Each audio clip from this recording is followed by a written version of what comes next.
Subscribe to our YouTube channel and press the bell icon to get the latest updates. Hi, welcome to The Print. We have with us the General Secretary of Bharatiya Kisan Sangh, Badri Narayan, and we are trying to understand that what exactly is their stand on the farmers' issue, the protest that has been going on for almost 10 days now. The farmers' unions, they have been demanding that all the three controversial farm bill laws, they should be withdrawn, and at the same time there have been several meetings with the government also, but the issue has not been resolved. Sir, आप लोगों का क्या इस पूरे जो मामले में क्या रुख है? आप लोग क्या चाह रहे हैं? क्या आप लोग किसानों के साथ नहीं हैं? देखिए, 5 जून को जब ये अध्यादेश आए थे, सबसे पहले भारतीय किसान संघ ने ही इनका विरोध के अंदर आवाज़ उठाई थी और 20,000 ग्राम समितियों से प्रस्ताव पारित करके कृषि मंत्री जी और प्रधानमंत्री जी को हमने भिजवाए हैं। 450 जिलों पर धरना प्रदर्शन करके ज्ञापन डीएम के माध्यम से भी भिजवाए गए हैं। इसके अलावा डेलीगेशन लेकर के कृषि मंत्री जी से भी मिले। इसलिए ऐसा तो नहीं है कि हम किसानों के साथ नहीं हैं, हम इनके साथ अंत तक हैं। लेकिन ये जो आंदोलन कर रहे हैं, इनका और हमारा आंदोलन का तरीका अलग अलग है। हम कभी भी 40 साल हो गए कि भारतीय किसान संघ को अपने इतिहास में कभी हिंसक आंदोलन में भाग नहीं लिया। हम राष्ट्रीय संपत्तियों को नुकसान पहुंचाकर या जनता को परेशान करके और या फिर आग लगा करके या लाठी भाटा जंग करके या गोली चलवा करके आंदोलन के अंदर, मीडिया के अंदर हाइक लेने में कभी विश्वास नहीं करते। इसलिए इस आंदोलन में हमको ये डर है कि इस प्रकार के आंदोलन कभी भी हिंसक रूप ले सकते हैं, कभी बैड एलिमेंट्स इनके अंदर घुस सकते हैं। इसलिए इसमें हम उनके साथ में नहीं थे। और जहाँ तक सवाल किसानों के साथ का है, तो किसानों के साथ वो भी मांग कर रहे हैं, हम भी कर रहे हैं, उनकी हमारी लड़ाई अलग अलग नहीं है। तो सर, क्या आप लोग डिमांड कर रहे हैं? गवर्नमेंट ये कह रही है तीनों जो लॉज हैं ये बेनिफिट करेंगे फार्मर्स को ही और इसमें कोई भी संशोधन नहीं करना चाहिए, और ख़ासकर एमएसपी पे वो कह रहे हैं कि हम इसको एक लॉ की तरह नहीं लाएंगे, लेकिन हम इसको हटा नहीं रहे। लेकिन फार्मर्स इस बात से काफ़ी उनको लगता है कि जब तक ये एक लिखित तरीके से नहीं होगा, ओपन मार्केट में अगर एमएसपी नहीं होगा तो बाद में कॉरपोरेट्स को ही फ़ायदा होगा। बिल्कुल ठीक बात है, उनकी भी कहना सही है। लेकिन जब टेबल वार्ता की मेज़ पर बैठ गए तो उसके बाद में गाली गलौज, शिकायतें ख़त्म करके और अपनी अधिकतम मांगें मानी जा सकती हैं। कैसे मांगी जा सकती हैं, ऐसे नेगोशिएशन करना किसानों को नहीं आता, लेकिन वो करना चाहिए। उठ के रूस के भाग जाना करना ये शोभा नहीं देगा। हर बार जो है जब भी मांग करेंगे बात तो करनी पड़ेगी। अब जब बात चल रही है आपकी और 9 तारीख आपने मिलकर तारीख तय करी है, तो बीच में भारत बंद की घोषणा करना ये कोई औचित्यपूर्ण नहीं है। भारतीय किसान संघ इस प्रकार इसका समर्थन नहीं करता कि जब वार्ता पूरी नहीं, हाँ 9 तारीख के बाद में विचार करते, हम भी विचार करते, शांतिपूर्ण किसी भी कदम के लिए साथ मिलकर काम करने को हम तैयार हैं। इसलिए हमको तो डर है जैसा मंदसौर में हुआ ऐसी घटना रिपीट नहीं हो। वहाँ 6 किसानों की जान चली गई और वो जिन नेताओं ने नेतृत्व किया था वो एमएलए बन गए, मंत्री बन गए। तो आप कह रहे हैं कि क्या कोई हिंसा हो सकती है, लोगों की जान जा सकती है इस तरह से? निश्चित रूप से इस प्रकार के जिसमें कोई एक पार्टी नेतृत्व नहीं होता, एक बंदोबस्त नहीं होता, वहाँ नियंत्रण से बाहर चीज़ें चली जाती है और वही डर रहता है। तो इसलिए किसानों को मरवाने का काम वो नहीं करना चाहिए ना। और हम यही प्रार्थना कर रहे हैं भगवान से भी और किसानों से भी और आंदोलनकारियों से भी कि कम से कम इस प्रकार की परिस्थितियों को अवॉइड करें। और बड़ी अच्छी बात है कि इस किसान नेताओं ने भी ये बयान जारी किया है कि कोई भी बैड एलिमेंट आता है तो उस पुलिस को पकड़वा दिया जाए। इसलिए हम इस बात का स्वागत करते हैं और ये आंदोलन शांतिपूर्वक संपन्न हो, इस प्रकार की हम कोशिश। सर, ये जो तीनों लॉज की बात हो रही है, जो फार्म बिल लॉज की बात हो रही है, उसके बारे में एक तरह की जो आलोचना आ रही है कि ये सिर्फ कॉरपोरेट्स को ही फ़ायदा पहुंचाएगा।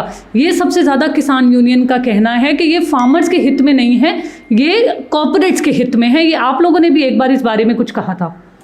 देखिए, ये वास्तव में देखा जाए तो संविधान की 7वीं सूची में और जो फर्स्ट, सेकंड और थर्ड सूचियाँ बनी हुई है, अनुसूचियाँ बनी हुई है, फर्स्ट अनुसूची केंद्र की है, सेकंड स्टेट की है और थर्ड जो है समवर्ती सूची है। ये दोनों विषय कृषि और मंडी ये सेकंड सूची में आते हैं, जो स्टेट का विषय है और इनके ऊपर स्टेट ही कानून बना सकती है। केंद्र को कानून बनाने का अधिकार नहीं है। और इसलिए केंद्र ने ये जो कानून बनाए हैं ये कृषि कानून नहीं है, ये व्यापारिक कानून है। कृषि में उत्पादन करना और उसके आगे की गतिविधियाँ वो व्यापारिक है, उत्पादन करना और उसको बेच देना यहाँ तक व्यापार नहीं है। तो ये व्यापारिक और उद्योगों के लिए, प्रक्रिया उद्योगों के लिए है। हमारा मानना यह है कि नए जो किसान FPO बनाए जा रहे हैं और जो प्रक्रिया उद्योग प्रोसेसिंग के यूनिट्स लाई जा रही हैं, कोल्ड चेन, गोदाम वगैरह, यानी किसानों का पढ़ा लिखा बेटा भी किसी उद्योग में, व्यापार में पदार्पण करे ताकि किसान की आमदनी बढ़े। उस दृष्टि से आने वाले समय में इनकी उपादेयता किसानों के लिए भी है। इसलिए हम इनको वापस लेने की मांग नहीं कर रहे, हम कर रहे हैं चौथा कानून लाया जाए और उस कानून के अंदर जो कमियां रह गई, MSP है, पेमेंट की गारंटी है, न्याय व्यवस्था ठीक हो, इन सब का उसमें संयोजन हो और उसके आधार पर सभी स्टेक होल्डर्स से पहले राय लेकर के और निर्दोष कानून बनाए जाए। तो अभी जो अब आप MSP की डिमांड के लिए कह रहे हैं कि एक नया जो एक्ट आए या लॉ आए उसमें MSP ओपन जो मार्केट है उसमें भी ये एप्लीकेबल हो, यही डिमांड है? अभी तक एक प्रशासनिक आदेश के तहत MSP मिल रही थी, लेकिन MSP किसानों के हित के लिए बहुत अनिवार्य है और वो गारंटी के रूप में कानून बन करके आवे, ये हमारी ठोस मांग है, पहली मांग है। सर, एक चीज़ जो और इसमें उभर के आ रही है कि जिस तरह से ये पूरा आंदोलन चला उसमें जिस तरह से पुलिस ने उनके ऊपर एक्शन लिया, वाटर कैनन हो गया, टीयर गैस हो गए, हैं तो वो फार्मर्स, आपको लगता है कि ये एक बहुत एक्सट्रीम स्टेप था जो मतलब जिस तरह से पूरा वायलेंस होता जा रहा है, और प्लस फार्मर्स के ऊपर भी काफ़ी पुलिस ने एक तरह से वाटर कैनन और टीयर गैस छोड़ा है?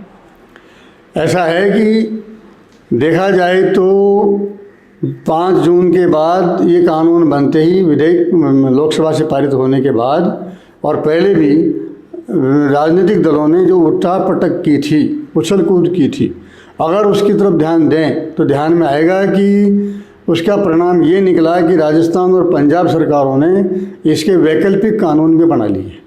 वहाँ की विधानसभाओं में और ये आदेश यानी ये कानून बनाया गया है कि केंद्र के तीनों कानून किसानों की हित रक्षा करने में विफल हैं और हम अपने किसानों को संरक्षण प्रदान करने के लिए और ये 3 बिल ला रहे हैं और केंद्र के कानून को निरस्त करते हुए 5 जून से पहले की स्थिति बहाल कर रहे हैं।